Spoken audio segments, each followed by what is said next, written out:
Here's a recipe for making a delicious chicken burger at home.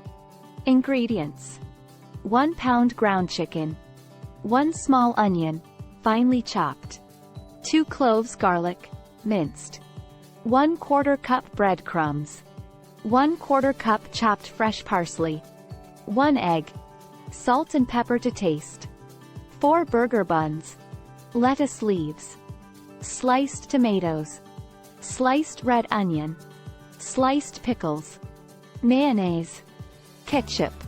Instructions: in a large bowl, mix together the ground chicken, onion, garlic, breadcrumbs, parsley, egg, salt, and pepper until well combined. Divide the mixture into 4 equal portions and shape them into patties. Heat a grill or a skillet over medium-high heat. Place the chicken patties on the grill or skillet and cook for 6 to 7 minutes on each side until they are fully cooked through. Toast the burger buns on the grill or in a toaster. To assemble the burger, spread some mayonnaise and ketchup on the bottom half of the burger bun.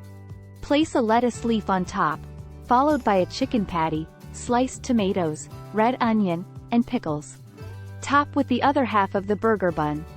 Serve the chicken burgers hot with your favorite side dish, such as fries or potato wedges. Enjoy your homemade chicken burgers.